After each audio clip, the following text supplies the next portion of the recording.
Welcome to Technology and Education Today. I'm Richard Smith. And I'm Caroline Crawford. And today we're talking about online students and the different groupings of types of students. There are different groupings of online students. Turns out there are. There's a little bit of research out there that suggests there are different types of students and how much they may engage in blended learning and online learning environments. Okay, you're the expert on this one. So what? You know, I hate the term expert. Only a fool calls themselves an expert because there's always something new to learn, but hey, thanks. Soapbox gone. Okay, expert. What's an example of an online student? What a type of online student, since there seems to be a set of them? Well, let's start out on the whole bell curve idea of the lower end, who are more interested in face-to-face courses, and they're not that crazy about the idea of traditional classroom type learning environments in the first place. It doesn't matter if we're talking about face-to-face or online or blended learning environments. The whole concept of a classroom environment is not a positive one for these people. So they don't want to be in face-to-face classroom? They don't want to be in a structured learning environment. Period. Right. Okay. Whether we're talking about behaviorist or cognitivist or constructivist, blah, blah, blah, don't want to be in an instructional environment. Yet they're in in an online course in a learning management system. In some type of learning classroom environment, usually it's people who don't really enjoy engaging in a structured learning environment, maybe the lower associate's degree level, who haven't necessarily engaged in a positive experience within a learning environment. Don't want to be there, don't understand the point of it. Best these people may want is an associate's degree and get out and have a life.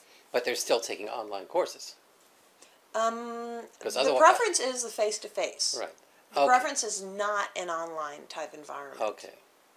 So these are the people who maybe 17% of the grouping are not that crazy about being in the classroom, period. And these are the people who may never shift over to a positive view of any type of learning environment. And that's okay. Everybody is different. So that's who we can start with. Online rejectors are another group of people who do not enjoy the experience of an online environment. Okay, so they've taken a course and didn't like it. Not necessarily taken a course. Just the whole concept of a blended learning environment, the whole concept of an online environment is a negative for them. Much like when you and I speak to other faculty and their response is, no, my courses could never be offered online. Correct. Or much like... Okay, and when you start talking about why, because my courses are so special that there's no way that you could have the same experience within an online environment. Not necessarily, maybe, not necessarily. It's just the whole concept is rejected outright. Online, blended, no. I'm sorry for cutting you off. No, that's fine. I agree with you. You know, and it's sort of like there are people who will never touch Facebook, whether they're young people or, for the most part, I find this to be adults in their later middle age or senior citizens, simply will not touch it. They just simply reject it. And the whole social media concept? Facebook in particular. But it's the same sort of effect, I imagine. So, okay, well, so what's the, that's two. I know you've got some others there. I know you've got some others there. Well, you always have the people, maybe 20 to 25%, who want the experience of an online. They're open-minded, and they want to find out what it's really like. So those people are much more interested in, so why is this even an interesting aspect? And their initial experiences are vitally important. Engaging within the learning community, whether it's face-to-face, online, blended learning, whatever it happens to be, is really important to these people to have a positive experience. Testing the waters is how I would describe these people. Yeah, they want the experience of it. They want to test the water and see what it's really like to develop an opinion. So that would be why any school that's attempting to start an online program better make certain that they have some experienced instructional designers or faculty members designing those courses. Otherwise, those people who are just trying to get information, taking a course for the first time to see if they like it, are liable to run into a course which is atypical, but yet terrible, and then they'll never go any further. Yeah. And the recognition of and this is a little off topic, of a reflective course instructor, someone who is socially engaging within an online environment, trying to develop a community within an online environment is so important, especially for the people who are just testing the waters, not quite sure what you think about it yet, but in order to glean a positive experience, you need the supportive, reflective instructors in there. Vitally important. Okay. Okay.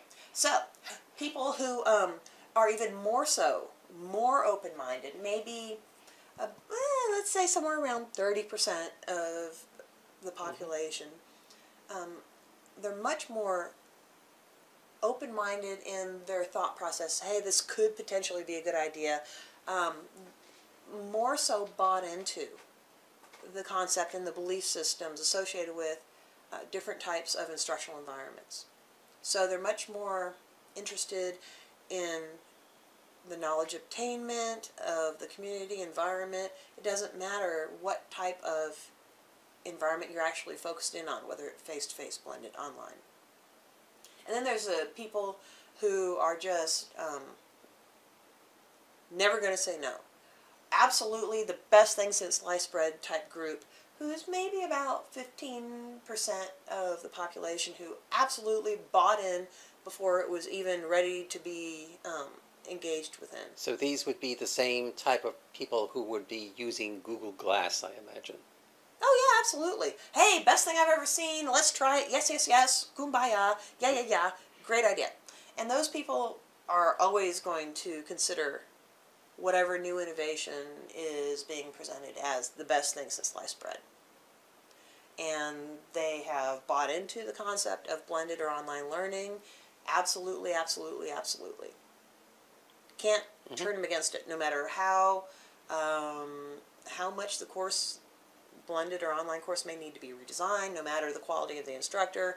It's still, this is a bad experience, but online and blended learning is still a great thing.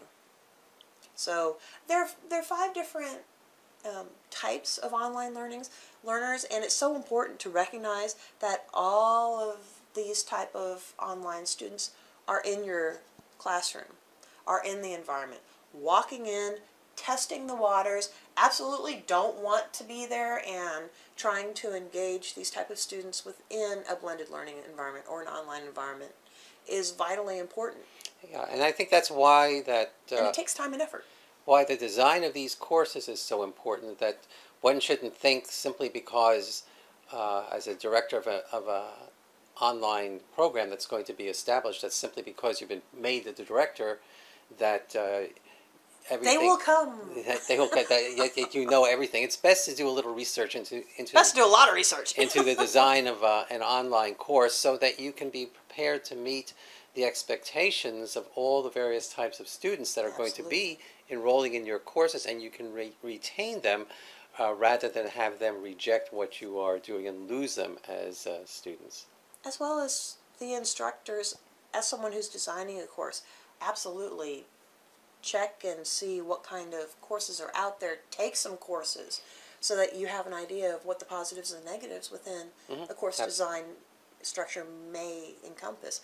On the other hand, as an instructor, it's so important to understand so many different aspects within an online environment. Yes, you have the same components within a face-to-face environment, but it's more fluid within a face-to-face classroom environment.